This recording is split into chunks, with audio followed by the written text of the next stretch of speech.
Barangay Love Stories. Love Stories. Ang pangalawang pagkakataon ay ibinibigay hindi lang para maitama ang naging pagkakamali natin, kung hindi para patunayan na kaya nating bumangon at magbago pagkatapos nating madapa sa isang kasalanan. Ikaw kapuso, minsan mo na bang nasira ang tiwala ng taong mahal mo?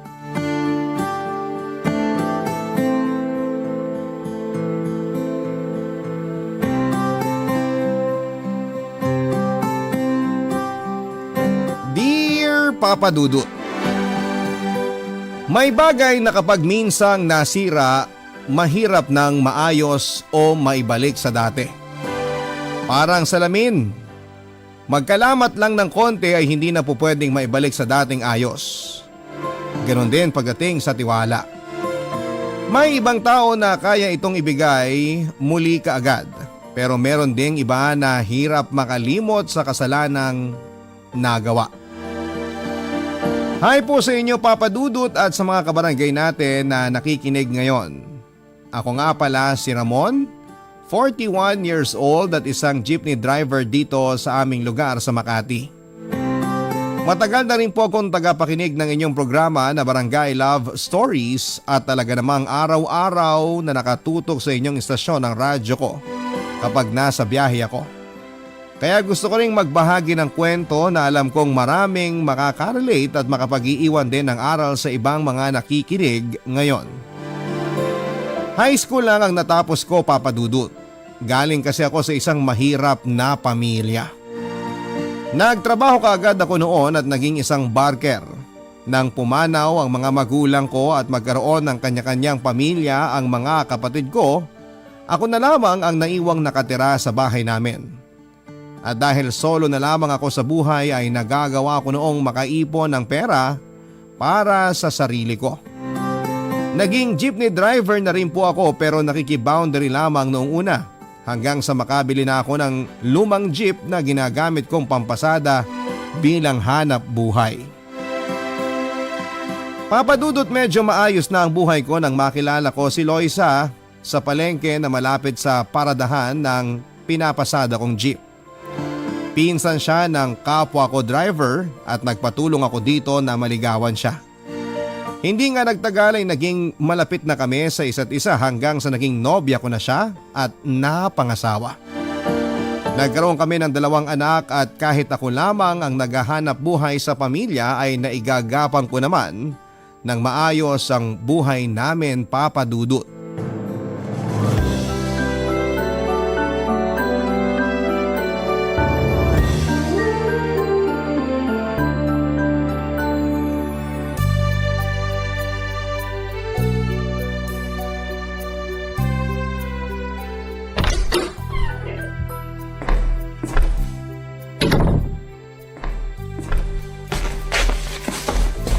Oh, sweetheart. Bakit gising ka pa?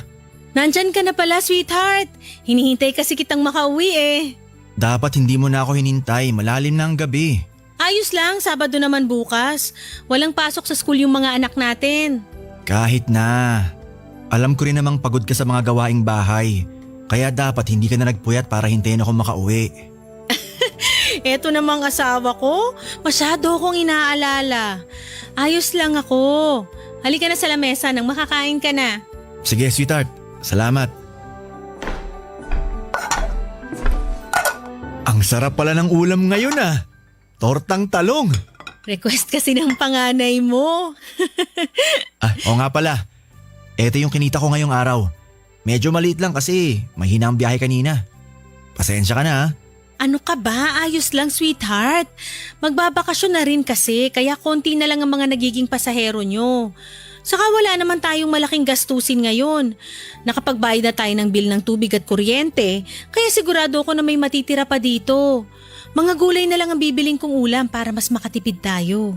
Mabuti pa nga. Mahilig din naman mag-ulam ng gulay ang mga anak natin. Kaya nga hindi ako nahihirapang mag-isip ng lulutuin na ulam kasi hindi sila pihikan sa pagkain. Yun lang yata yung namana nila sa akin. Kasi pagdating sa muka, sa'yo na lahat eh. Sinabi mo pa. Oo nga pala, sweetheart. Tibang sabi mo may kailangan kang bili na pyesa para sa jeep mo? Oo, para dun sa busina sa may manibela. Minsan kasi di na gumagana eh. Kinuha mo na ba dito yung pambili para doon? Hindi, wala akong binawas dyan sa kinita ko ngayong araw. Bakit di mo pa binawas? Nung 1 linggo mo pa sinabi sa akin na gusto mong bilhin yung pyesa na kailangan mo ah. Oo, kaya lang. Ang liit kasi ng kinita ko ngayon sa biyahe. Sa susunod na lang siguro yon, sweetheart. Yan din ang sinabi mo sa akin nung isang araw. Mabuti pa, ibawas mo na dito yung kailangan mong bilhin. Hindi ka ba mahihirapan na mag-budget kapag binawasan ko pa yan? Hindi naman, kasi nga magbabakasyon na rin ang mga anak natin. Bawas gastusin din yun. Saka may naitabi pa naman akong pera dyan kung sakali mang ma-short talaga tayo at may kailangan tayong pagkagastusan. Ang galing mo talaga mag-budget, sweetheart. Kahit maliit lang ang iaabot ko sa'yo, palagi ka pa rin may naitatabi. Kaya sobrang bihira tayo ma-short pagdating sa mga gastusin dito sa bahay. Kailangan ko rin kasing gawin yung mga ganong diskarte at pagtitipid. Lalo na't ikaw lang ang nagtatrabaho para dito sa bahay. Yun na nga lang ang nagagawa ko para dito sa pamilya natin kasi ayaw mo naman akong payagang magtrabaho. Gusto ko kasi na mas matutukan mong pag-aalaga sa mga anak natin. Kita mo nga oh, lumalaki sila ng magagalang at matatalino ng dahil sa'yo. At napakalaking tulong ng ginagawa mo, sweetheart. Kaya sobrang swerte ko rin talaga na ikaw ang naging misis ko.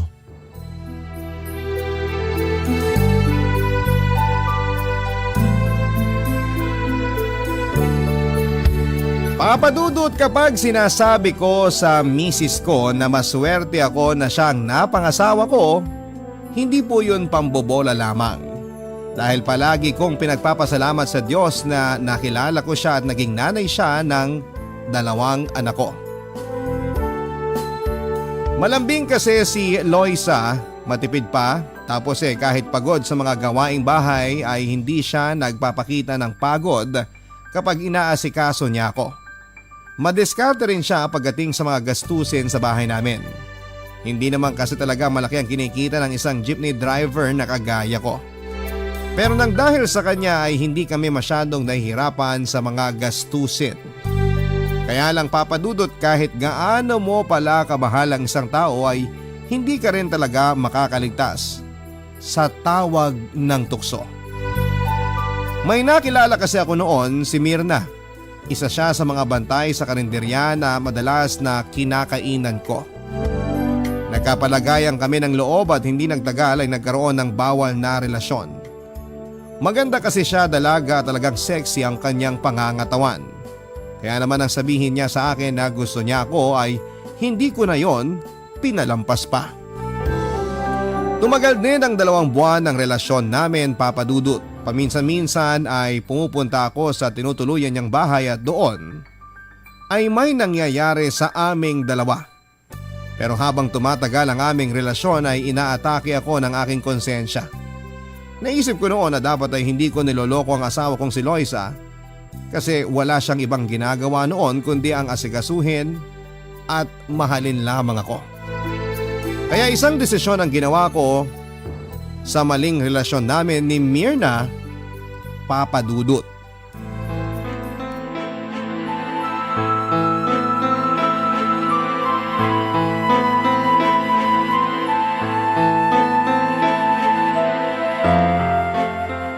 Anong sinasabi mo na gusto mo nang tapusin ang relasyon natin, Ramon? Mirna, alam naman natin na mali itong ginagawa natin nung umpisa pa lang. Pero wala nga akong pakialam doon. Teka, nalaman na ba ng asawa mo ang tungkol sa relasyon natin? Hindi pa. O yun naman pala eh. Bakit nakikipaghiwalay ka na sa akin? Kasi nga, hindi na kaya na konsensya ko itong ginagawa natin. Ayoko nang lokohin ng asawa ko. Pero gusto mo pa rin naman ako, di ba? Ramon, hindi naman ako demanding pagdating sa oras mo. Kung gusto mo na 1 beses lang sa 1 linggo kung magkita tayo, sige. Ayos lang sa akin. Basta wag mo lang akong hiwalayan. Ayoko na nga kasi ng ginagawa natin, Mirna. Ayoko nang lokohin ng asawa ko. Ayoko siyang masaktan pag nalaman niyang tungkol sa ating dalawa. So ayos lang sa'yo na ako na lang ang masaktan? Hindi naman sa ganun. Pero gusto ko lang na iwasan na nating lumaki pa tong gulo na ginagawa natin, Mirna. Sorry talaga kung masyado kita nasasaktan ngayon. Pero hanggang dito na lang talaga tayo. Ramon! Ha? Buksan mo Hala! ang pinto! Sino ba yung kumakatok pinto ng bahay ko at hinahanap ka, Ramon? Naku, yari! Boses ni Loisa yun! Boses ng asawa mo? Akala ko ba hindi niya pa alam ang tungkol sa relasyon natin? Hindi ko alam kung paano niya nalaman. Buksan mo tong pinto! Ito na nga ba yung sinasabi ko eh. Ano na to? Sigurado ako na... Uy, Mirna! Saan ka pupunta? Huwag mong buksan yung pinto! Ano ka ba? Ano ba problema mo? At nagwawala ka rito sa labas ng bahay ko? Nasaan ang asawa ko? Ilabas mo siya! Alam kong nandyan si Ramon! Ramon! Halika nga rito! Sinusundo ka na ng asawa mo! Loisa, ano ginagawa mo dito? Mga walang hiya kayo! Lalo ka na, Ramon!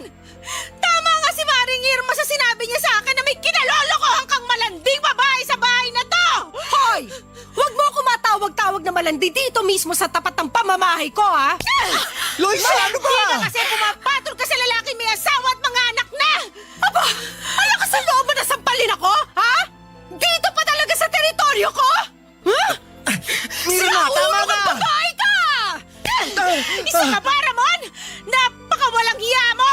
Sobrang sama na ugali mo! Paano mo ako nagawan lokohin? Loisa, sandali lang. Hayaan mo muna ako magpaliwanag. Huwag mo ako hawakan! Nakakadiri ka! Nakakadiri kayong dalawa! Magsama kayo ng kabit mo! Loisa, sandali! Huwag kang umalis! Loisa! Mag-usap muna tayo! Loisa! Huwag mo nang habulin yung losyang mong asawa, Ramon! Kung gusto niya makipaghiwalay sa'yo, hayaan mo siya! Pwede ba tumahimik ka na, Mirna? Hindi ko hayaan na maghiwalay kami ni Loisa. Nagsisisi talaga ako na nagkaroon tayo ng relasyon.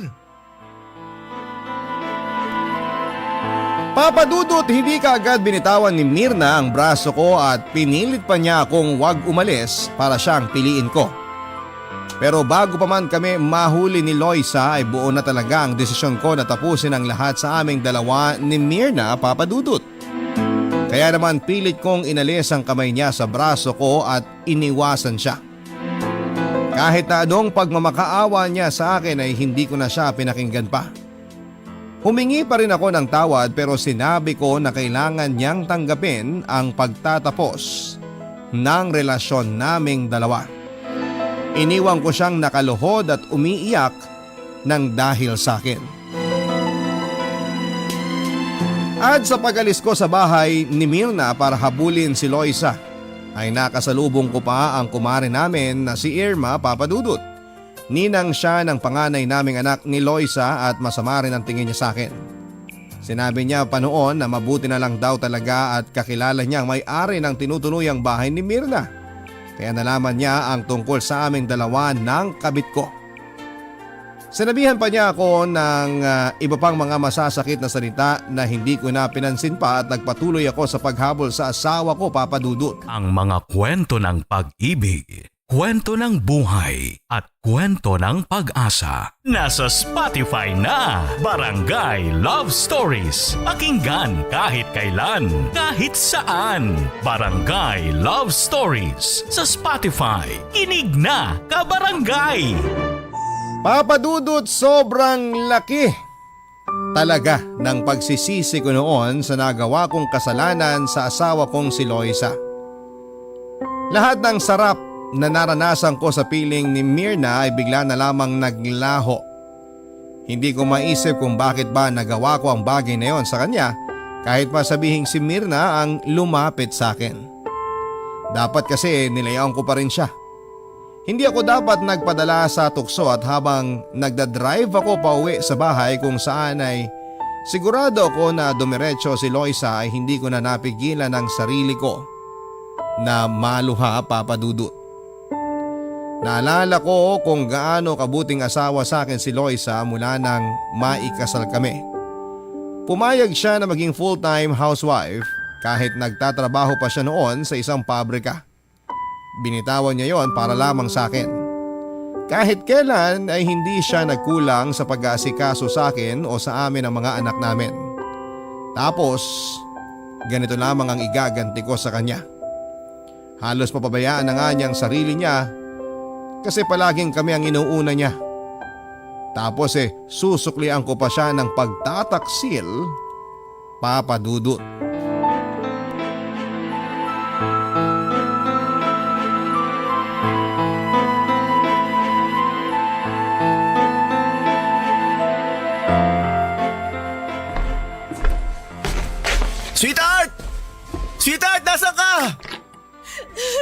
Sweetheart! Ano ginagawa mo? Bitiwan mo nga ako! Bakit kasi nag-iimpake ka?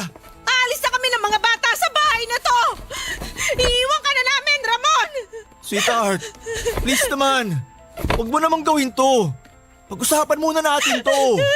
Wala na tayong dapat pag-usapan! Meron pa! Ano? Yung tungkol sa pambababae mo?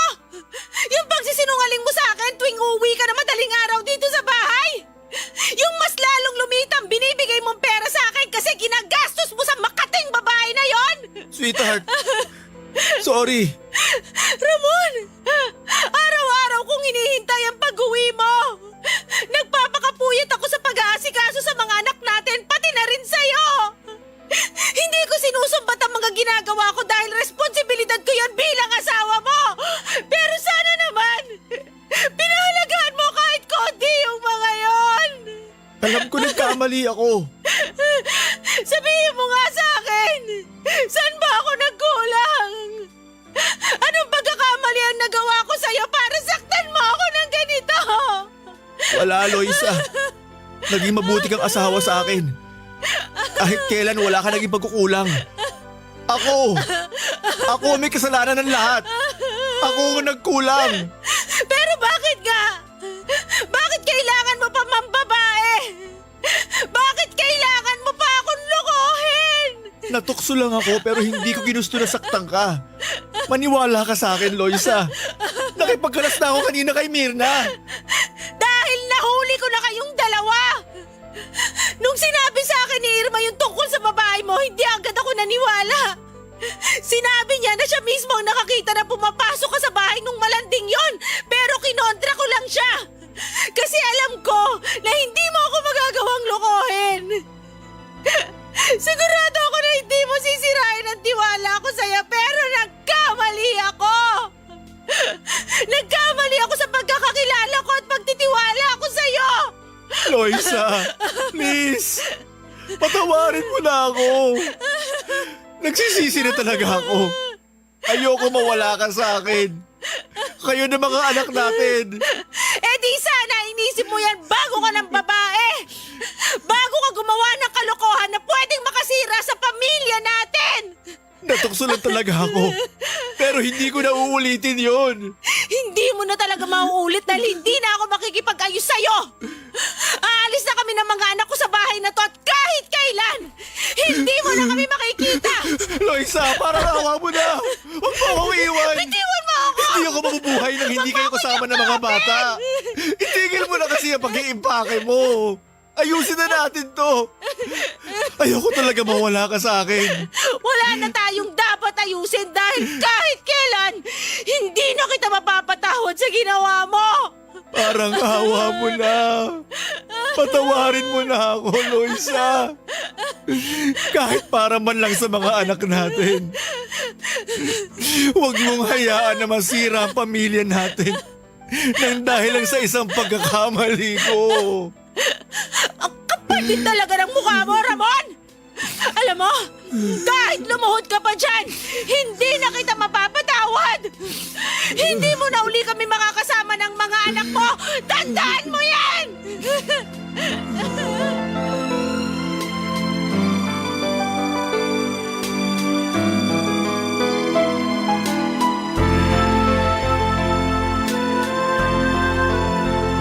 Papa Dudut, hindi ako huminto sa pagmamakaawa kay Loisa na patawarin ako. Noong ko nga naisip na hindi ko kakayaning mabuhay ng mag-isa, na hindi siya kasama lalo na ang mga anak namin. Ayoko pong magkahiwalay kami at masira ang pamilya namin, Papa Dudut. Oo, kasalanan ko talaga kung bakit kami nagkagulo noon at dapat ay pinag-isipan ko munang mabuti ang lahat bago ako gumawa ng kalokohan. Dapat pinag-isipan ko munang mabuti ang lahat bago ako gumawa ng kalokohan, Papa Dudut, pero nangyari na at nakagawa pa rin ako ng kasalanan. Nasaktan ko na si Loisa na labis kong pinagsisihan.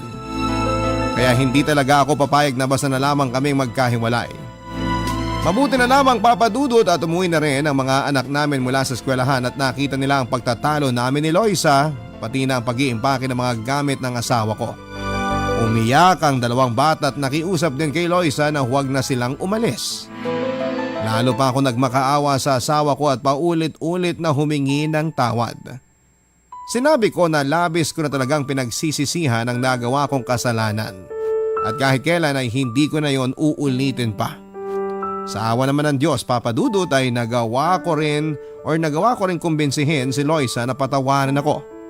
Sinabi niya na bibigyan niya ako ng isa pang pagkakataon para sa mga anak namin.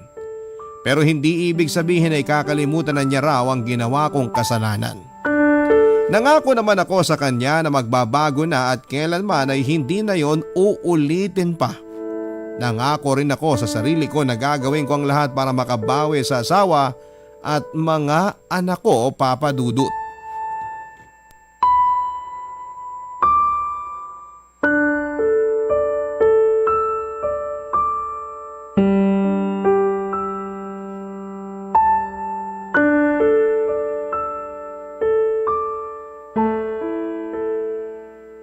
Ay, nakakapagod yung pasada kanina. Sobrang traffic tapos wala pa masyadong pasahero. Kaya pala maghahating gabi ka na nakauwi ngayon. Oo, pasensya na sweetheart ha. Bakit ka naman humihingi ng pasensya sa akin? Kasi napupuyat ka ng dahil sa akin. Dapat talaga hindi mo na lang ako hinihintay na makauwi eh. Sanay naman akong gawin to, kaya ayos lang. Oh, kumain ka na. Ininit ko na rin yung sinigang na ulam namin ng mga bata kanina. Salamat sweetheart. Wow! Amoy pa lang panalo na. Ang sarap talaga ng sinigang mo. The best ang asim. Oo nga pala. Ito yung kinita ko sa araw na to. Medyo maliit lang yan kasi nga mahina yung biyahe ko kanina eh. Oh, sweetheart. Yun ba talaga yung dahilan kung bakit maliit lang tong inabot mo? Oo. Pagpasensyahan mo na kasi matumal talaga mga pasahero kanina. Ang sabihin mo, baka may iba ka nang inaabutan ng pera. Anong ibig mong sabihin, Loisa? Bakit? Hindi ba totoo? Totoo na ano? Na pinupuntahan mo pa rin yung malanding Mirna na yan at inaabutan mo ng pera.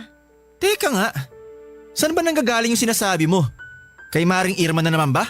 Hindi na kailangan magkaroon ng pakpakang balita para lang makarating sa akin, Ramon. Alam mo, Loisa, kung ano man yung naririnig mo tungkol sa amin ni Mirna, hindi totoo yun. Dahil matagal ko nang tinapos ang lahat sa amin. Talaga? Ni minsan ba hindi ka talaga bumalik sa bahay nung malanding babae na yon? Hindi na. Tsaka bakit naman ako pupunta pa sa bahay niya? Aba malay ko ba kung nag-abot ka ng pera sa kanya? At bakit ko naman gagawin yun? Dahil hindi ko alam kung nagbunga nga ba ang kababuyan na ginawa niyong dalawa. Baka mamaya naanakan mo na pala siya pero hindi mo lang sinasabi sa akin. Loisa, walang ganong nangyari. Hindi ko nabuntis si Mirna. At mas lalong wala akong balak na anakan siya. May bagong karelasyon na nga yung babae na yun eh. Oh, bakit mo alam? Ibig sabihin nag-uusap pa rin kayong dalawa? Hindi na nga. Kaya ko lang naman nalaman kasi kasama ko rin na jeepney driver ang bago niyang boyfriend. Napagkwentuhan lang siya ng mga kasama ko kaya ko nalaman. Pero maniwala ka, hindi na kami nag-usap kahit kailan. Ang sabihin mo, interesado ka pa rin sa malanding babae na yon kaya updated ka sa mga nangyayari sa buhay niya? Hindi totoo yan, Loisa. Marami lang talagang jeepney driver ang nakakilala sa kanya. Kaya napagkukwentuhan siya sa may paradahan.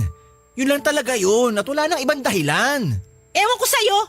Ang hirap paniwalaan ng mga kasinungalingang lumalabas dyan sa bibig mo, Ramon. Kumain ka na nga lang dyan. Papasok na ako sa kwarto nang makapagpahinga na ako. Mabilaukan ka sana.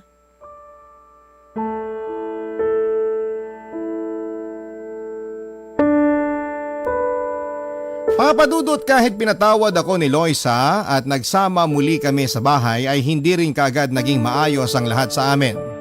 Hindi rin kasi kami bumalik sa dating tahimik at masayang pamilya. Para bang bigla na lang naglaho ang mabait, malambing at mapagmahal kong asawa. Alam ko naman na kasalanan ko talaga yon kaya nangako ako na gagawin ko ang lahat para bumalik kami sa dating masayang pagsasama. Pero mahirap pala talagang gawin yon lalo na kung tiwala na ang nasira sa isang relasyon. Ganon pa man, Papa Dudut, ay hindi rin po ako sumuko sa pagsuyo sa kanya kahit napatawad na niya ako. Palagi pa rin akong malambing at pasensyoso sa asawa ko. Hindi ko sinasabayan ang init ng ulo niya kasi alam ko na mas lalo lamang kaming mag-aaway. Kapag hindi ako pumapasada Ako ang nag-aasikaso ng mga gawaing bahay. Pinagluluto ko rin siya ng paborito niyang pagkain. Nangako ako sa sarili ko na hindi ako hihinto na pagsilbihan ang asawa ko, Papa Dudut. Hanggat hindi bumabalik ang tiwala niya sa akin bilang asawa niya. Lalo't alam ko na kasalanan ko ang lahat ng yon kung bakit siya lumayo sa akin. Ang mga kwento ng pag-ibig, kwento ng buhay at kwento ng pag-asa. Nasa Spotify na! Barangay Love Stories. Pakinggan kahit kailan, kahit saan. Barangay Love Stories sa Spotify. Kinig na, kabarangay! Papa Dudut, 1 taon na ang nakalipas noon mula nang patawarin ako ni Loisa. Pero parang mas lalo lamang lumala ang hindi niya magandang pagtrato sa relasyon naming dalawa. Mabilis siyang magalit o uminit ang ulo sa tuwing magkausap kaming dalawa. Malamig na rin siya pagdating sa pakikipag-romansahan sa kama. Lalaki ako na may pangangailangan sa katawan. Pero syempre hindi ko siya pinipilit kapag gusto ko na may mangyari sa aming dalawa tapos ay ayaw naman niya. Kasi alam ko na mauuwi lamang ang lahat sa malaking pagtatalo. Mas hinabaan ko pa ang pasensya ko, Papa Dudut. Ayun nga lang, mas lumala ang pagiging mainitin ng ulo niya, lalo na ang pagiging selosa at tamang hinala niya. Palagi niyang sinasabi na sigurado siya na may ginagawa na naman akong kalokohan o kaya ay may ibang babae na naman daw ako. Pinagbibintangan niya rin ako na naanakan ko raw si Mirna at nagsusustento ako ng pera dito. Ang hirap talaga ng ganong sitwasyon. Yung ginagawa ko na nga ang lahat para magkaayos kami pero ang palaging nasa isip ni Mrs. ay may ginagawa na naman akong kalokohan para masira ang tiwala niya, Papa Dudut.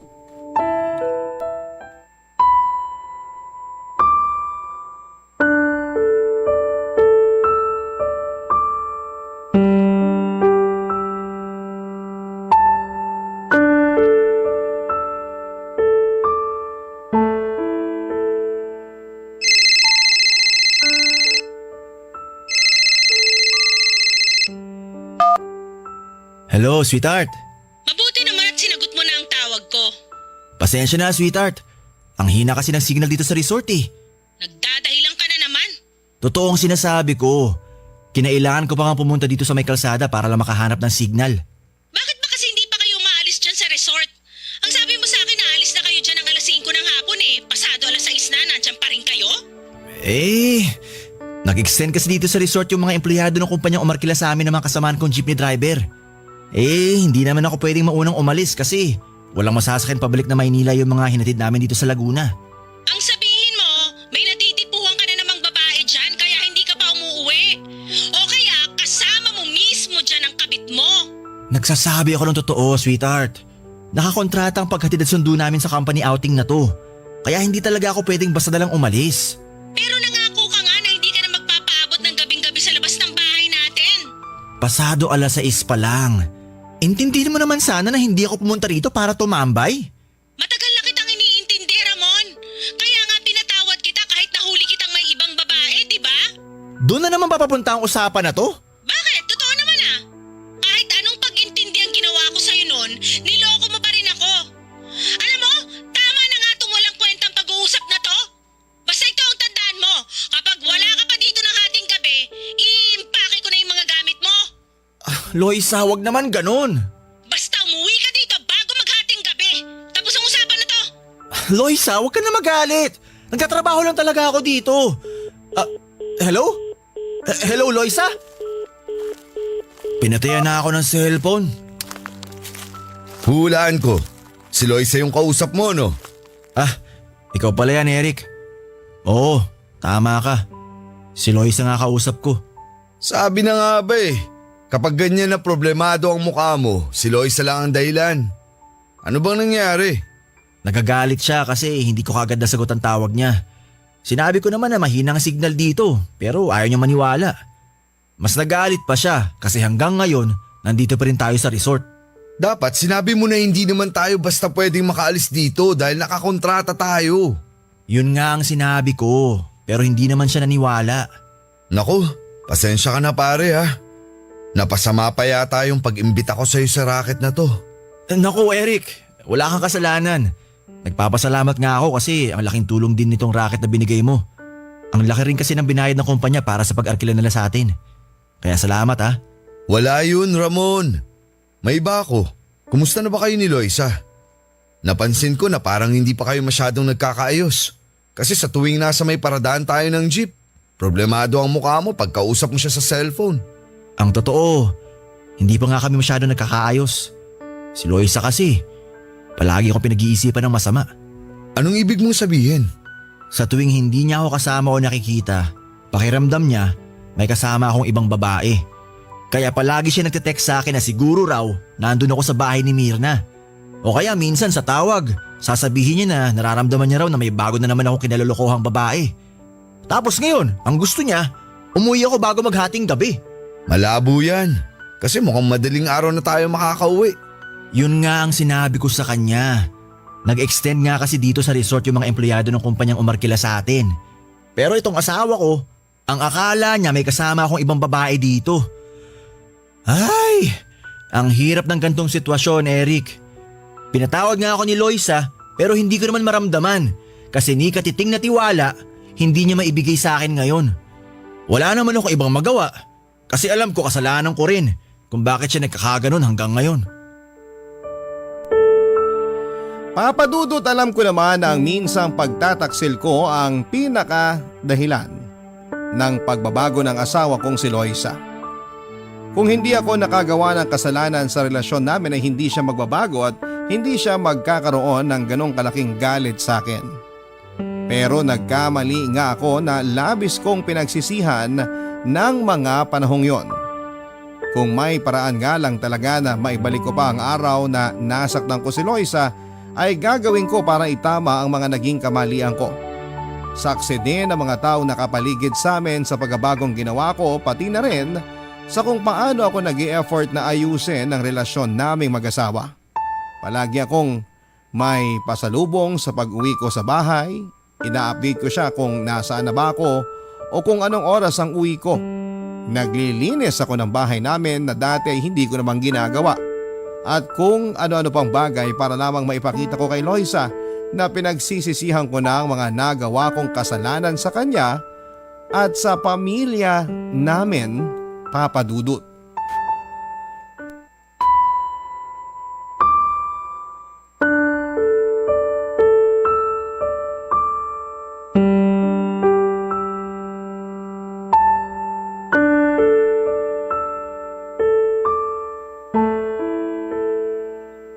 Grabe, nakakapagod ang biyahe. Anong oras na ba? 4:00 na pala ng madaling araw? Siguradong tulog na si Loisa.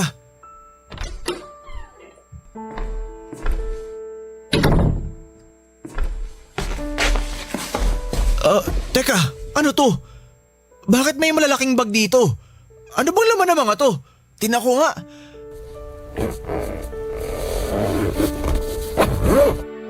Ha? Mga damit ko to ah! Bakit nakaimpake yung mga to?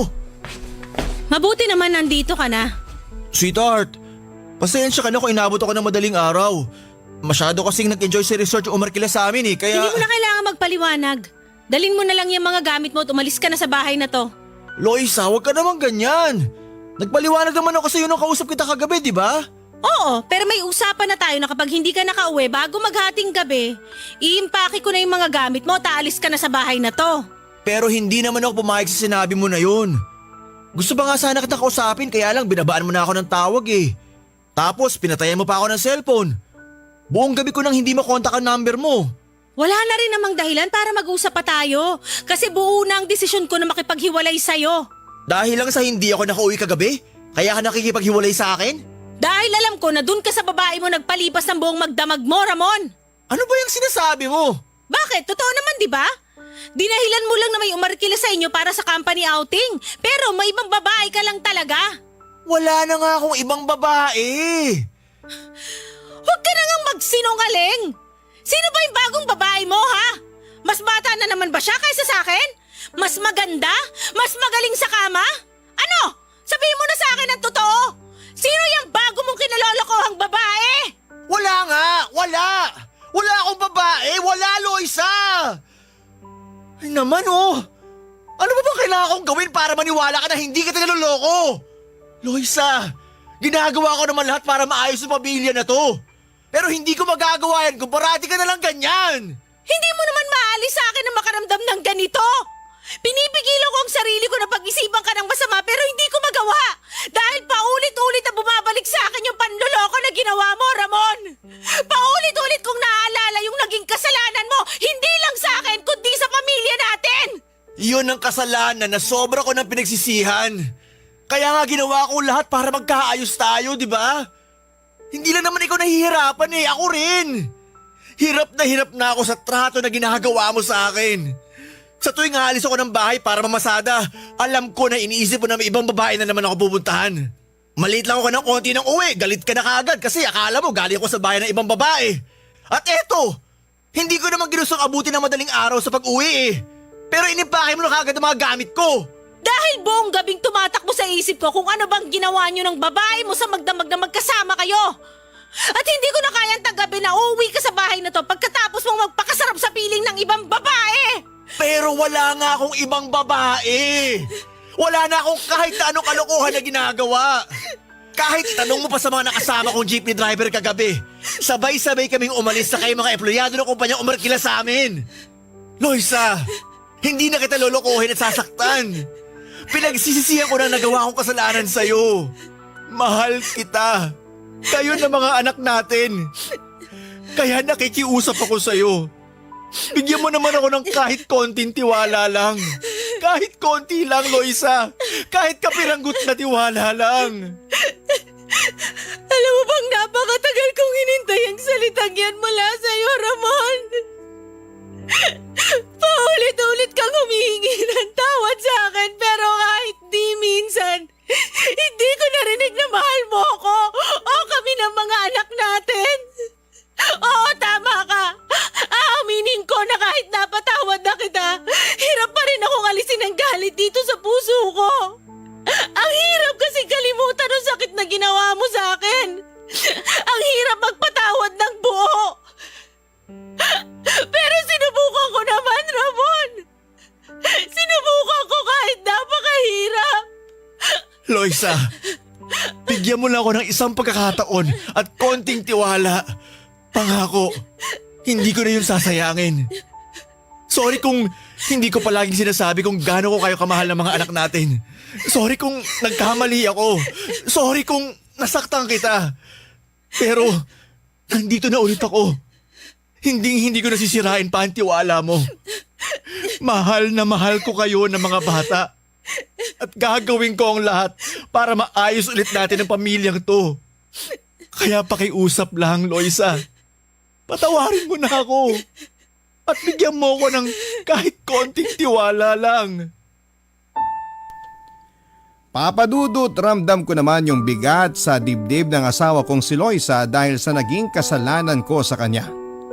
Naging napakabuti niyang asawa sa akin at nanay sa mga anak ko tapos susuklian ko pa siya ng panloloko. Kahit na sino mang babae o lalaki ay mawawasak ang puso kapag nangyari yon. Isa pa ay napakahirap ibalik ng tiwala na nasira na. Sabi nga nila para itong salamin na kapag nabasag na ay pwede pa ring mabuo pero hindi na maaalis ang lamat mula doon. Pero mahal ko po si Loisa at ang pamilya ko. Kaya hindi ko hahayaan na basta na lamang masira ang pamilya namin. Nagmatigas pa noon ang asawa ko, Papa Dudut, ilang panunumbat pa ang ginawa niya sa akin dahil sa nagawa kong kasalanan sa kanya. Umiiyak niyang sinabi na hirap siyang ibalik ang tiwala niya sa akin. Pakiramdam niya, sa tuwing hindi niya ako nakikita o kasama ay may kasama akong ibang babae. Pinipilit naman daw niya na alisin yon sa isipan niya pero hindi niya magawa lalo na at paulit-ulit niyang nararamdaman ang sakit ng panluloko ko sa kanya. Hindi ko na rin napigilan pa ang sarili ko na maiyak. Napaluhod na nga ako noon sa harapan niya habang nakikiusap na patawarin niya ako. sa naging pagkakasala ko noon. Nakiusap ako na sana ay bigyan niya ako ng totoong isa pang pagkakataon na maayos ang pamilya namin. Na sana ay bigyan niya ako ng kaunting tiwala. Dahil hindi kami totoong magkakaayos kung paulit-ulit niya akong pag-iisipan ng masama. Hanggang sa tuluyan na rin niya akong niyakap noon at sinabi niya na gagawin na raw niya ang lahat para matulungan ako na maayos ang pamilya namin. Umiyak na rin ako na niyakap siya at paulit-ulit akong nagpasalamat, Papa Dudut. Alam ko na yun na ang totoong magiging simula ng muling pagkakaayos ng pamilya namin. At tama ako kasi pagkatapos ng pagkatalo at iyakan namin noon, unti-unting bumalik ang totoong ugali ng asawa kong si Loisa. Naging maasikaso na siya sa akin at hindi na malamig ang pakikitungo niya. Hindi na rin niya ako palaging tinetext at tinatawagan para itanong kung nasaan ako o kung sino ang kasama ko. At kahit may mga oras na malalim na ang gabi kung umuwi ako sa bahay, hindi na niya ako sinasalubong ng galit niya. Isang nakangiting mukha at malambing na asawa ang palagi naghihintay sa akin at nag-aasikaso sa pag-uwi ko. Ito ang mga bagay na labis kong pinagpapasalamat sa Diyos. Sa ngayon, Papa Dudut, ay may 7 taon nang nakalipas mula ng una at huling beses akong nagkasala sa aking asawa at pamilya. Hindi ko na yon inulit pa dahil mahal na mahal ko si Loisa at ang mga anak namin. Tinupad ko ang pangako ko na hindi ko na sila muli pang sasaktan at kapalit noon ay ang masayang pamilya na pinagkaloob sa akin ng Diyos. Ganon talaga siguro ang buhay. Kapag naging mabuti kang tao o asawa ay magkakaroon ka ng isang masayang pamilya. Dito ko na po tinatapos ang aking sulat at sana ay may aral po kayong napulot sa ating mga kabarangay na nakikinig sa aking kwento. Ang inyong forever kapuso at kabarangay, Ramon. Barangay Love Stories.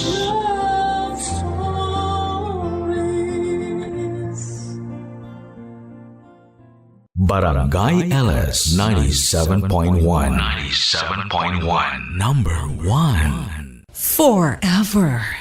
Ang mga kwento ng pag-ibig, kwento ng buhay at kwento ng pag-asa dito sa Barangay Love Stories.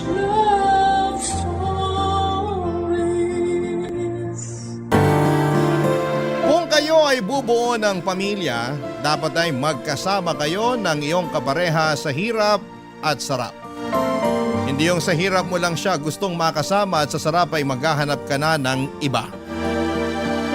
Ikaw kabarangay, gaano ka ba kaloyal sa iyong kinakasama?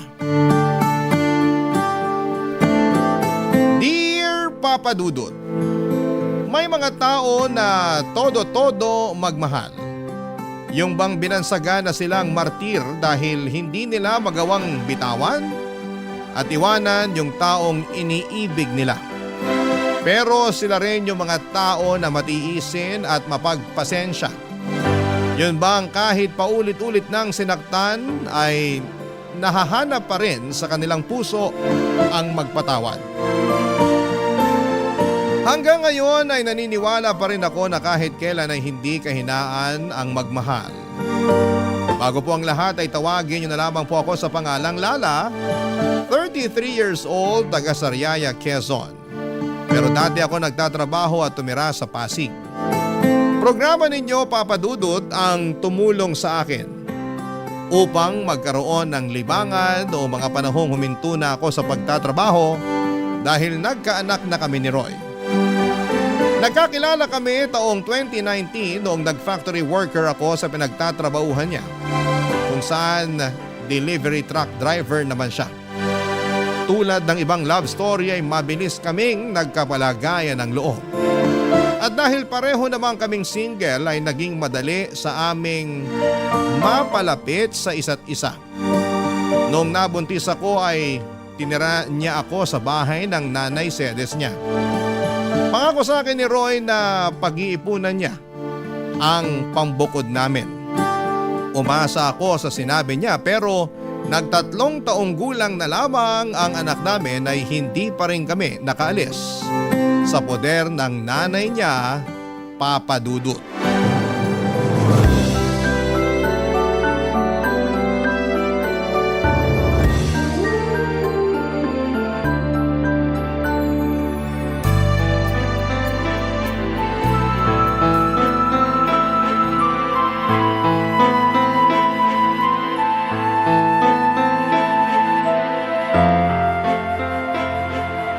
Nay, alam niyo na pala na may babae si Roy pero kinukonsinti niyo pa. Ha? Ano ka konsinti ka dyan? Kilala niyo yung tinutukoy ko. Yung bagong salta na tindera dyan sa malapit na bakery na lagi niyong pinagbibilan ng pandesal. Nakalimutan niyo na siguro na nung isang araw kasama niyo kami ng anak ko na bumili doon tapos kinumusta ng babaeng yun si Roy. Kayo naman kung todo balita sa nangyayari sa kinakasama ko. Para yun lang. Paano mo naman naisip na babae nga yun ni Roy? Paano ko naisip? Siyempre, narinig ko kayo na nirereto siya doon. Bakit ka ba nakikinig sa usapan na may usapan? Huwag niyo na pong ibahin ang usapan. Ay! Oo, sige na. Babae nga ng anak ko yung tindera dun sa bakery. Sinasabi ko na nga ba eh. Pwede ba? Huwag kang matungal dyan na para kang baka. May ano pag-isipin ng mga kapitbahay natin? Isipin na nila kung anong gusto nilang isipin. Wala akong pakialam. Naku, kahit kailan talaga wala kang hiyain, no? Bakit? Kayo ba meron nun? Ano sinabi mo? Bastos ka! Kayo po yung mas bastos. Pag hindi talaga ako nakapagpigil, masasabunutan kita, Lala. Alam mo yung ugali mong ganyan? Yan yung dahilan kung bakit ayaw sa'yo ng anak ko. Kaya di na ako magtataka kung pinagpalit ka niya sa iba. Hindi naman ako magkakaganito kung hindi dahil sa anak nyo. Yan, yung pagiging maingay mo at palingkera yung madalas reklamo ni Roy sa akin. Yan po bang sumbong sa inyo ni Roy? Oo, lagi na lang malungkot yung anak kong yon.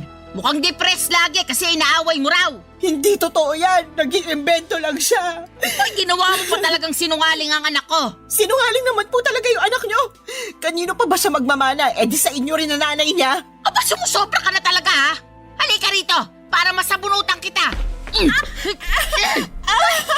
Aray ko na, nasasaktan po Dapat ako. lang yan sa'yo. Di ba naman masyadong matalin ang dila mo? Ay! Sumusobra ka na talagang babae ka. Kayo po yung sumusobra. Kayo ni Roy. Dapat talaga iwanan ka na ng anak ko eh. Kung tutuusin, wala naman siyang mapapala sa'yo. Paano walang mapapala? Dahil ba wala akong trabaho? Kawawa naman ang Roy ko. Mag-isang kumakayot para sa inyo ng anak mo. Anak din po ni Roy yung anak ko. Apo nyo rin po, kaya ano po ba pinagsasasabi nyo dyan? Basta!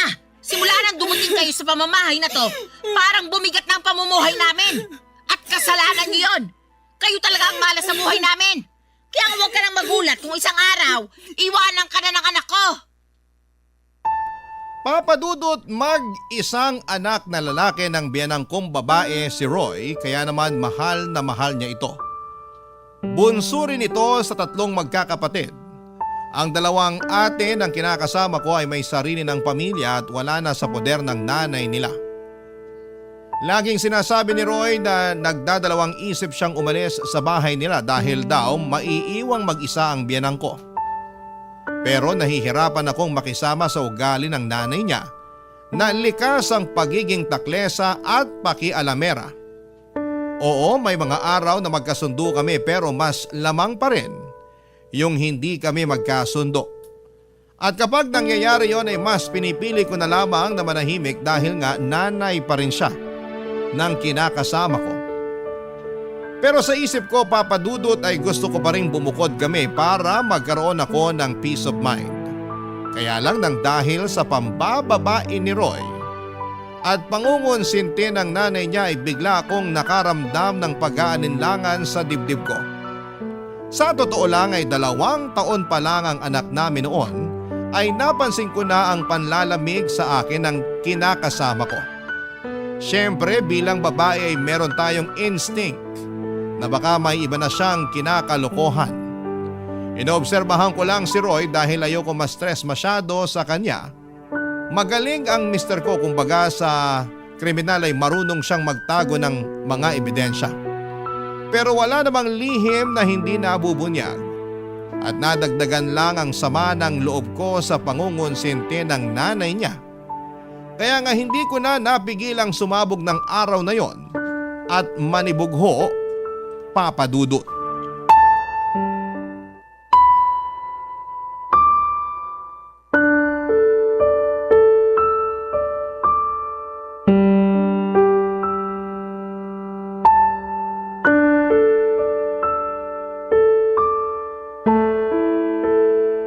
Oh, yan lang sinweldo namin. Ano to? Anong ano yan? E di sweldo namin. 500? Bakit ito lang? Magagawa ko kung yan lang. Baka nakakalimutan mo na marami akong loan. Malamang kinaltas na dyan. Hindi ako naniniwala sa'yo. Patingin ang payslip mo. Ayoko nga. Anong ayaw mo? Wala na. Tinapon ko na. Roy naman, napakaliit nito. Alam mo namang may sakit yung anak natin, di ba? E akala ko ba magaling na siya? Hindi naman tumalab yung halamang gamot na pinainom ng nanay mo sa kanya. Hindi nawala yung lagnat niya. Natatakot na ako baka kung ano ng sakit ng anak natin. Masyado ka namang OA. Ayos lang yung anak natin. Paano magiging ayos? Pabalik-balik nga yung lagnat niya. Tsaka ako pa talaga yung OA, ha? Para ka namang hindi nag-aalala sa anak mo? Nag-aalala rin ako. Pero anong magagawa ko kung yan lang ang sinahod ko? Pagkasyain mo na lang. Dalhin mo sa public hospital o center yung anak natin. Doon mo ipa-check up. Baka nga makalibre ka pa. Sige, susubukan ko. Ganyan nga. Subukan mo rin manghingi ng libreng gamot. Malamang bigyan ka rin doon. Oh, ano pang binubuntong hininga mo dyan? Akala mo ba hindi na ako nakakahalata? Nakakahalata sa ano ba? Na palagi na lang kakarampot yung perang binibigay mo sa amin ng anak ko. Anak naman ng teteng. Di ka ba nakinig? Sabi ko, kaltasan ngayon. Kaya yan na lang natira. Ang sabihin mo, binigay mo yung pera mo dun sa babae mo. Ha? Ano bang pinagsasasabi mo dyan? Kunwari ka pa. Akala mo yata hindi ko alam na naglalandian kayo ng tindera dun sa bakery na laging pinagbibila ng nanay ng pandesal. Oh, paano naman tayo napunta dun? Huwag mo akong gawing tanga. Wisit naman, Lala. Ano bang iniiyak-iyak mo? Nakuha mo ba akong tanungin alam mo naman sa sarili mo yung dahilan? Araw-araw na lang na ginawa ng Diyos na pinararamdam mo sa akin na hindi mo na ako mahal. Pero alam mo yung mas masakit? Pati yung anak mo na sarili mong dugot laman wala ka na rin pakialam. Pwede ba? Pagod ako ha. Galing na nga ako sa trabaho oh. Bad trip na nga ako na maliit sweldo ko tapos mas babad tripin mo pa ako. Galing daw sa trabaho, lukoy mo lelang mo. Aba, talaga naman. Akala mo talaga sa akin pinanganak kahapon ano? Tingnan mo nga, anong oras na? 12:00 na ng madaling araw. Sinabi mo sa akin kanina na tuwing gantong araw wala kayong delivery sa malayo. Kaya wag na wag mong maidadahilan sa akin na dun ka ginabi. Sabihin mo inuna mo pang pumunta sa babae bago umuwi rito sa bahay. Ay, nakakasira ka talaga ng ulo na babae ka. Dami mong alam. Dami mong satsat. Bakit? Dahil ba 500 lang binigay ko sa'yo? Isa na rin yun sa mga dahilan. Ewan ko sa'yo. Buti pa matutulog na ako. Taga, hindi pa tayo tapos mag-usap, Roy. Ayaw na kitang kausap. Kainis ka. Ikaw pa talagang may ganang mainis? Malamang. Pagod na nga yung tao tapos sinermonan mo pa. Di ka na lang magpasalamat may inabot ako sa'yo. Meron pa naman tayong makakain hanggang sa susunod na sweldo ko. Masyado ka lang talagang mapaghanap.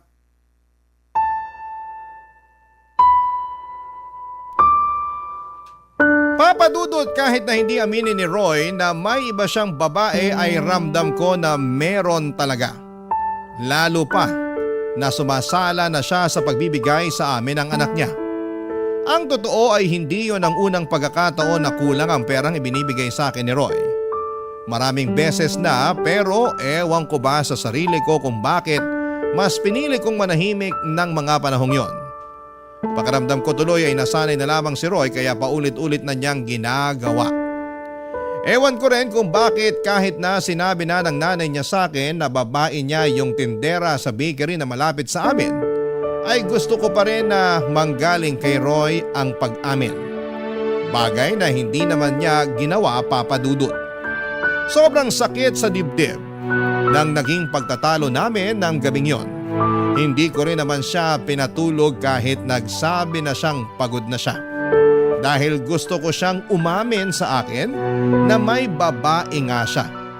Kaya naman lumabas na lamang siya sa kwarto at narinig kong nagsumbong siya sa nanay niya, Papa Dudut. Pagkalipas ng ilang minuto ay kinatok ako sa kwarto ng biyenan ko at tinawag palabas. Noong nasa sala na kami ay doon niya ako sinermonan. Marami siyang sinabi na mga masasakit at hindi maganda sa akin, Papa Dudut. Halimbawa na noon ay masyado raw akong mapaghanap samantalang hindi naman ako ang nagtatrabaho. Sinabi rin niya na kung totoong may pinagkakagasosang ibang babae si Roy ay kasalanan ko naman daw dahil hindi na ako kaakit-akit sa paningin ng asawa ko. Ininsulto na naman niya ang katawan ko na masyado raw mataba kaya nagawa akong ipagpalit, Papa Dudut. Barangay Love Stories. Barangay Love Stories. Papa Dudut, akala ko ay kaya kong patawarin si Roy sa pambababae niya. Ang akala ko ay magagawa kong magpakamartir alang-alang sa binuo naming pamilya. Ang akala ko ay kaya kong isantabi na may kahati kami sa kanya pero hindi pala. Nasusuka ako sa isiping may sinisiping siyang iba bukod sa akin at nagagalit ako dahil wala siyang pakialam sa amin ng anak niya. Paulit-ulit niya akong tinatarantado. Alam din ng mga dati naming katrabaho at malapit kong kaibigan sa factory ang pagiging malapit ni Roy sa mga babae. Since hindi na ako nagtatrabaho doon ay silang nagbabalita sa akin kapag may kinakalokohang babae ang kinakasama ko. Ilang beses na rin nila akong ni-real talk na hiwalayan ko na si Roy. Pero hindi ko pa kaya. Dahil nga sa ayokong masira ang pamilya namin. Bukod doon ay ayoko ring lumaking walang kinikilalang tatay ang aming anak, Papa Dudut.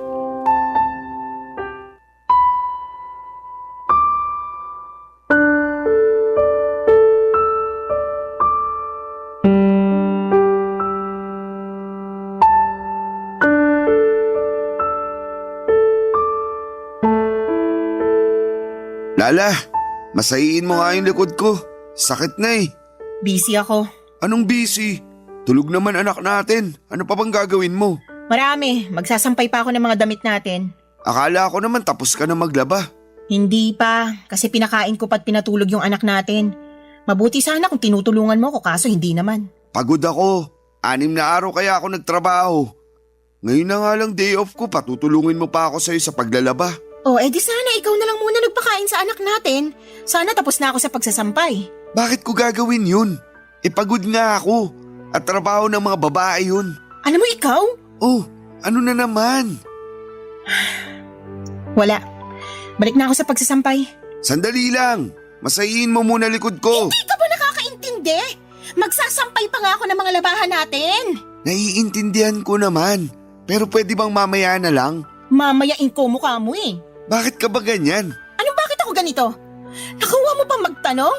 Hindi mo ba halatang napapagod na ako? Kaya nga mamaya ka na magsampay. Masayiin mo muna ako. Wow ha? Akala ko naman pagpapahingahin mo ko. Yun pala uutusan mo lang din ako. Yan talagang ugali mo yung ayaw ko eh. Reklamador. Tapos magtataka ka kung bakit nagawa kong tumingin sa ibang babae. Ano sinabi mo? Sabi ko, reklamador ka. Kung ako reklamador, ano ka pa? Tsaka kapal din ang apog mong sabihin na kasalanan ko kung bakit ka tumingin sa ibang babae. Oh, edi inamin mo rin sa akin na may iba ka nga. Akala ko alam mo na. Bintang ka pa nga ng bintang sa akin nun. Hindi bintang yon. Inamin mo na nga, di ba? Ibig sabihin totoo. Oo, naisip ko lang na wala na akong dapat itago pa. Saka di naman tayo kasal eh. May karapatan akong tumingin sa iba kasi wala naman akong pananagutan sa'yo. Ano? Naririnig mo ba yung sarili mo? Walang pananagutan sa akin eh, may anak tayo, Roy! Oo, pero magkakaanak na rin kami ni… Ano sinabi mo? Pwede bang kumalma ka muna? Nakakagulat ka naman eh. Bigla-bigla kang sumisigaw. Aray ko! Bakit ka ba nangahampas? Tanong-tanong ka pa eh, kulang pa nga yung pangahampas ko sa'yo. Tsaka kapal na mukha mong sabihin sa akin na nabuntis mo yung kabit mo. Nakakadiri ka. Ano sa palagay mo dapat na maging reaksyon ko, ha? Matuwa ako? Magpa-party ako at ipaglatag ka ng red ng kalantari mo? Hindi naman, pero… Alam mo, ayoko na. Ha? Anong ayaw mo na? Ayoko na ng ganitong buhay kasama ka. Pagod na ako kung alam mo lang. Hindi ito yung klase ng pagod na madadaan sa tulog. Papahinga. Wasak na ako dahil sa ginagawa mo sa akin. Kung makapagmalaki ka pa, na kaya ka tumingin sa iba ay dahil sa pagiging reklamador ko, kapal mo talaga, Roy. Saan ka pupunta? Wala ka na doon. Basta, aalis na kami ng anak mo sa pamamahay na to. Lala naman, wag mo naman gawin sa akin to. Bakit hindi? Hindi mo naman na kami mahal eh. Saka sabi mo magkakaanak na kayo ng babae mo. Eh di doon ka na. Congratulations sa inyo ah. Hoy, seryoso ba talaga yan? Iiwanan niyo ako ng anak natin? Correction, anak ko lang. Simula sa araw na to, hindi mo na sa anak. Hindi ka na niya tatay. Hindi mo na rin ako live-in partner dahil tapos na tayo! Papa Dudut, galit na galit ako kay Roy nang malamang kong nabuntis niya ang kalantari niyang babae. Pakiramdam ko ay dobling beses niya akong pinagtaksilan. At hindi ko naisip na meron pa palang mas ilalala ang kaya niyang gawing pananakit sa akin. Ang sama-sama niya, Papa Dudut. Durog na durog ako ng mga panahong yon at iyak ako ng iyak, pero alam ko na wala na rin naman akong magagawa pa. Yun ang naging hudyat para magkalakas ako ng loob na makipaghiwalay kay Roy. Alam ko na mas priority talaga niya ang pambababae niya kesa sa amin ang anak niya, Papa Dudut. Ilang taong ko ring pinagtiisan ang hindi pagiging mabuting padre de pamilya at provider ni Roy. Dagdagan pa ng pangungonsinti ng nanay niya na sobrang perpekto sa mga ginagawang kabalbalan ni Roy, Papa Dudut. Ayoko na. Pagod na ako. Sinagad na ni Roy ang pasensya ko kaya naman mabilis akong nag-alsa baluta ng araw na yon at umuwi kami ng anak ko sa bahay ng Mama Berta ko na nasa Quezon Province. Buti na lamang kahit paano ay may naitabi akong perang pamasahe pero kinapos pa rin yon. Kaya nagpasundo na lamang ako kay Mama sa terminal ng bus, Papa Dudut.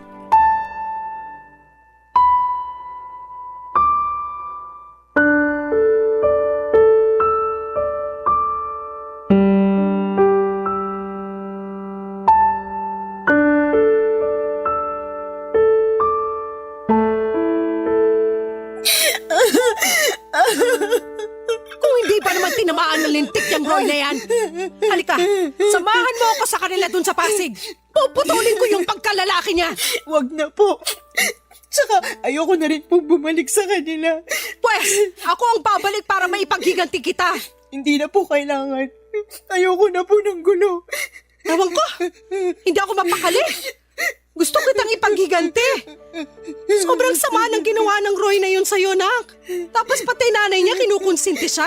Ano talaga naman? Opo, inahayaan niya ng babae yung anak niya. Pinalalabas na kasalanan ko kasi marami raw akong pagkukulang. Babalatan ko sila ng buhay mag-ina eh. Kailan pa nila ginagawa yun sa'yo? Matagal ko na pong nararamdaman na may babae si Roy. Pero nito lang sa umamin at ang masahol pa, nabuntis na raw niya. Matagal na pala pero tiniis mo lang. Ayoko lang kasing masirang pamilya namin eh. Ayokong mawalan ng tatay ang anak ko.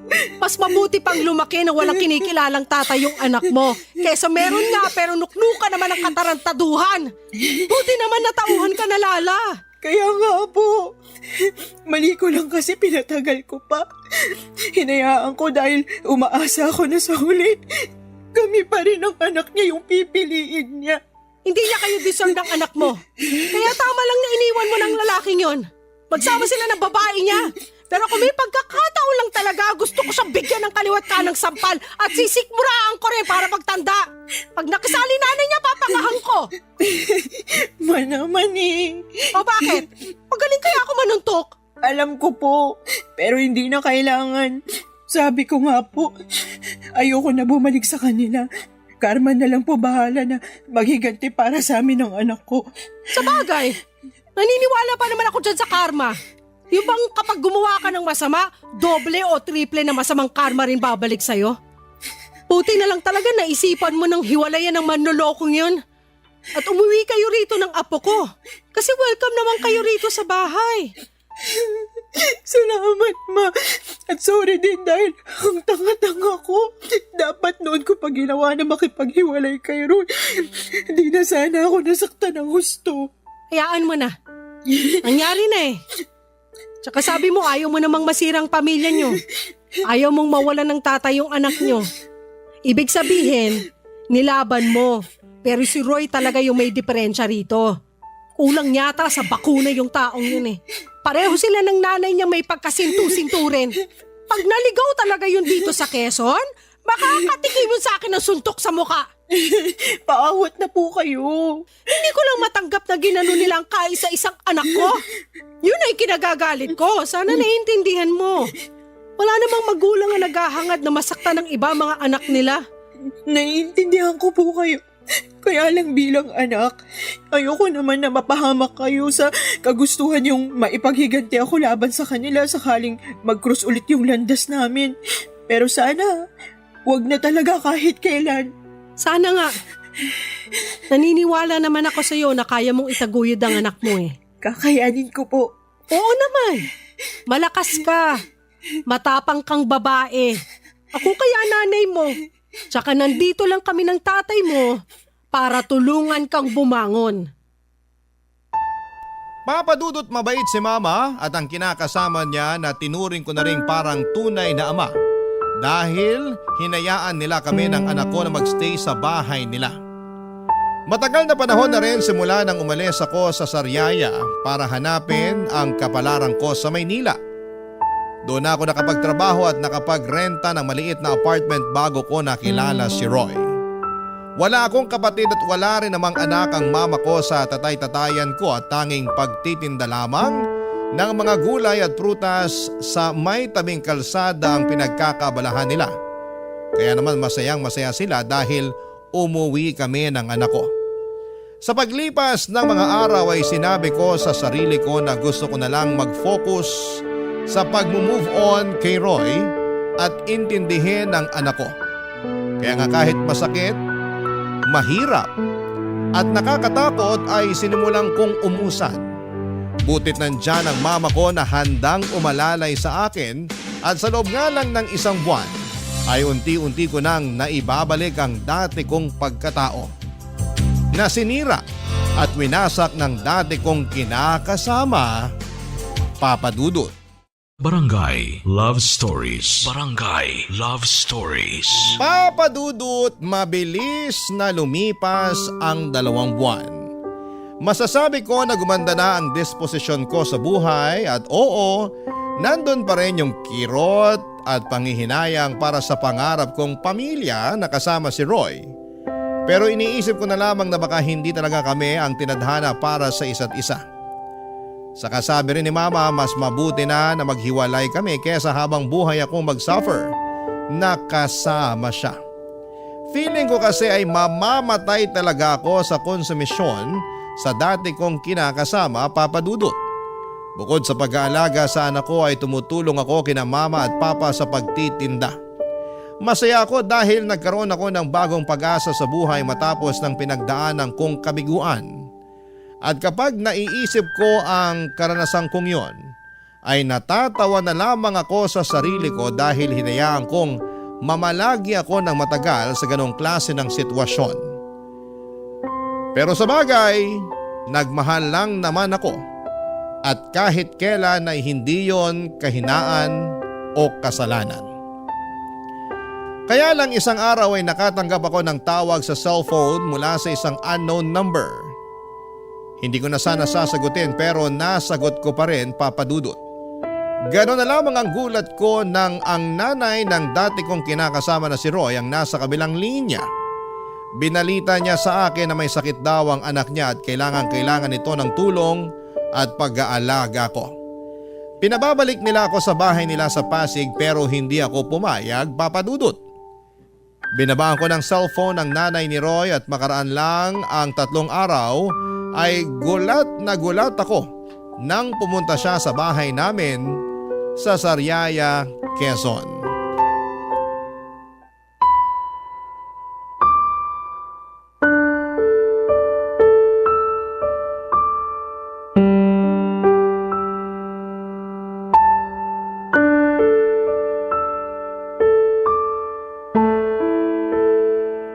Nay, tuloy po muna kayo. Kala ko hindi mo na ako papapasukin dito sa bahay niyo. Tagal mo akong tinitignan sa harap ng pinto eh. Pasensya na po, nagulat lang ako. Siguro hindi mo akalain na makikita kita, no? Ganun na nga po. Maupo po muna kayo, ikukuha ko yun ng juice. Ay, hindi na kailangan. Wala rin naman akong planong magtagal pa rito sa bahay niyo. Lala, may bisita ka pala? Ay ma, kayo pala. Ikaw ang nanay ni Lala? Oo. Eh ikaw, sino ka? Ako si Sedes, nanay ni Roy. Roy? Yung manloloko? Hinay-hinay ka sa pananalita mo tungkol sa anak ko, ha? Ikaw ang maghinay-hinay. Baka nakakalimutan mo na sa pamamahay kita. Ay, talaga naman. Lala, pagsabihan mo nga yung nanay mo, sabihin mo, matutong rumispeto. Opo. Wow! Ako pa pala ang walang respeto rito, Sedes. Baka nakakalimutan mong ikaw at ang magaling mong anak ang hindi rumispeto sa anak kong si Lala. Akala mo ba hindi ko alam ang panloloko ng anak mo sa anak ko? At pati na rin pangungunsinti mo sa kalokohan ng Roy na yon. Ha? Ano sinasabi mo? Ma, huwag niyo na pong awayin si Nanay Sedes. Anong magawain na isa tong malakas ang loob pumarito sa bahay natin? Ano bang ginagawa mo rito, ha? Ano? Ito kasing anak mo si Lala. Kausap ko lang nung nakaraan sa cellphone. Pero binabaan ako ng tawag. Buti na lang alam ng anak ko kung saan yung bahay nyo. Kaya pumunta na ako. O bakit ka pumunta rito?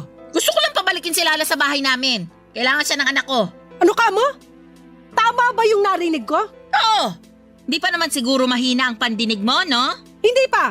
At malakas pa rin ako manuntok. Mama naman, huwag niyo na pong patulan si Nanay Sedes. Eh nakakapikon yung matandang yan eh. Lakas na loob pumunta rito sabihing bumalik ka na rin sa kanila? Aba sinuswerte lang?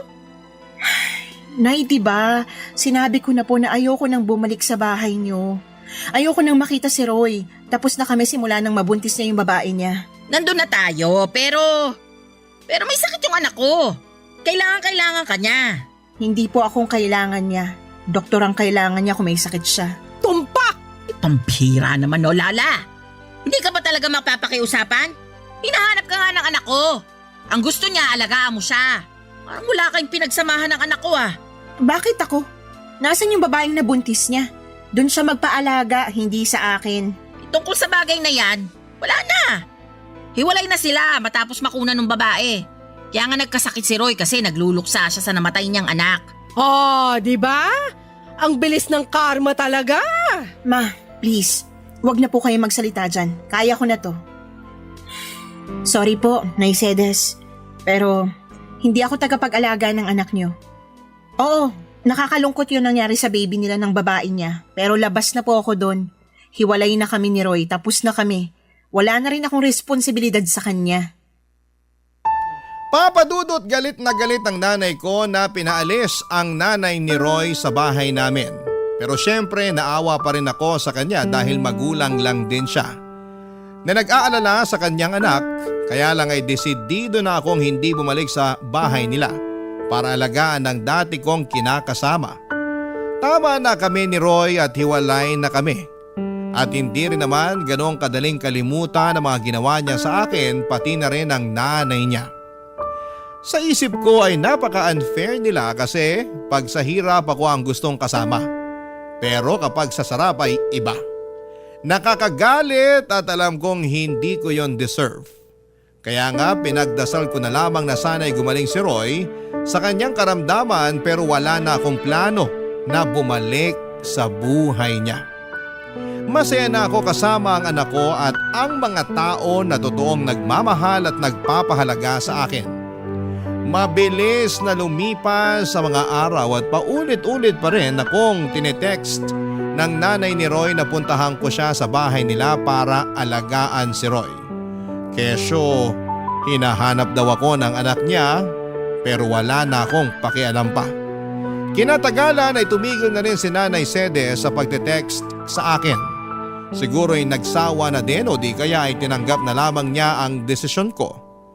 Nagdaan pa ang 1 buwan at lumuwas ako noon sa Pasig para magninang sa binyag ng anak ng dati kong katrabaho. Noong nasa bahay nila kami pagkatapos ng binyagan sa simbahan, nagulat ako kasi nandun si Roy na bigla na lang daw pumunta dahil sigurado raw siya na pupunta ako. At binalita niya sa akin na magaling na siya sa sakit niyang pulmonya. Papa Dudut.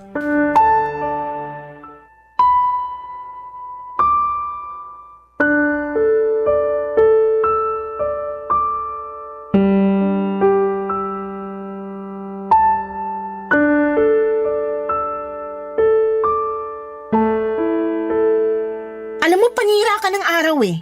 Sorry na. Surihin mo mukha mo. Nagpunta ako rito para makita mga dati kong katrabaho, hindi ikaw. Alam ko naman yun pero ito na lang yung paraan na naisip ko para makausap ka. Hindi mo na rin kasi sinasagot yung mga text at tawag namin sa'yo ni nanay. Ay, sorry ha. Hindi ko na rin natatanggap. Nakablock na kayo sa akin. Ang kulit nyo kasi mag-ina eh. Hindi mo na ba talaga kami mapapatawad? Yung nanay mo, napatawad ko na. Pero ikaw, hinding-hindi. Lakas ng tama mo, no? Nakuha mo pa talagang itanong sa akin ang bagay na yan? Umaasa pa rin kasi ako na magkakabalikan tayo. Siraan na lang ang tuktok ko pag binalikan pa kita. Pero may anak tayo. May karapatan pa rin ako sa bata. Hindi ka naman nagpakatatay sa anak natin eh. Ayaw mo nga na alagaan siya, di ba? Dami mo pa nung dahilan, kesyo pagod ka. Nagawain ko yun kasi babae ako. Nakakapikong ka na. Kaya nga nagbabagong buhay na ako. O, anong gagawin ko sa pagbabagong buhay mo?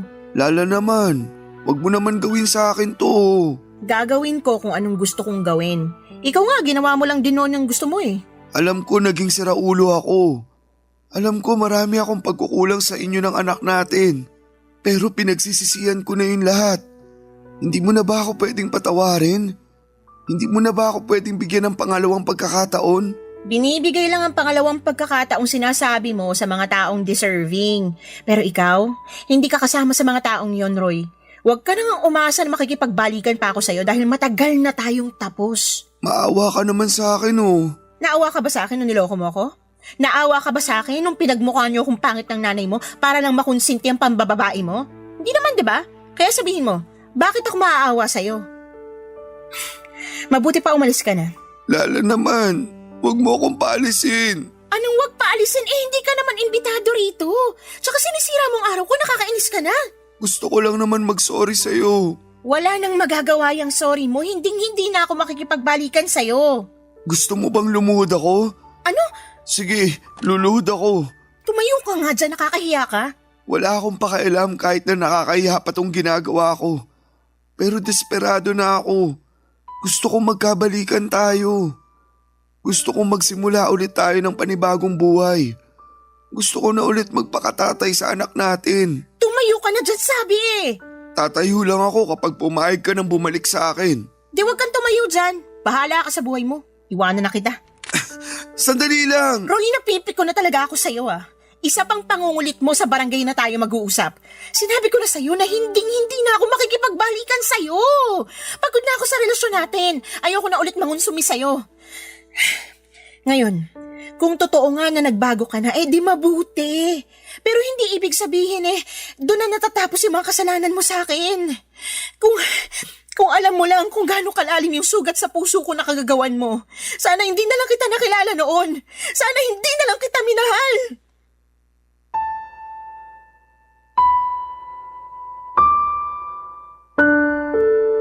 Papa Dudut, kitang-kita ko ang matinding lungkot sa mga mata ni Roy nang marinig ang mga sinabi ko. Pero wala na akong pakialam pa. Tinalikuran ko na siya at bumalik sa bahay ng katrabaho ko. Nakita ko naman na umalis na rin siya kaya kahit papaano ay napanatag na ako. Kaya lang ay aminado ako na hindi ko na na-enjoy ang araw na yon dahil sa pag-eksena ng dati kong kinakasama. Bukod doon ay nanginginig pa ang katawan ko sa engkwentro namin. Pero wala akong pinagsisihan na tinanggihan ko ang pakikipag-ayos niya sa akin. Kung noong nagkasakit siya ay nagawa ko siyang tiisin. Alam ko sa sarili ko na magagawa ko ulit yon. At hanggang sa kasalukuyan ay masaya ako sa desisyon kong tuluyang makipaghiwalay na sa kanya, Papa Dudut. At ang huling balita ko ay nag-resign na raw siya sa pabrika na pinagtatrabahuhan niya. At hindi ko na alam kung ano na ang nangyari sa buhay niya. Basta sa ngayon ay focus na lamang ako sa sarili ko at sa aking anak. Maraming salamat po, Papa Dudut, sakaling mapili po ninyong basahin ang istorya ng buhay ko. Sana po'y kinapulutan po ito ng aral at inspirasyon ng mga kabarangay natin na huwag manatili sa mapang-abusong relasyon. Matuto tayong piliin ang ating sarili. Huwag tayong magpakamartir. God bless po sa inyong istasyon and more power, Papa Dudut. Ang inyong forever kapuso at kabarangay, Lala. Barangay Love Stories. Barangay Love Stories. Anong say mo sa Barangay Love Stories na ito? Pagkwentuhan natin sa comment section yan. Nagustuhan ng iyong napakinggan? Ituloy yan via live stream sa www.gmanetwork.com/radio.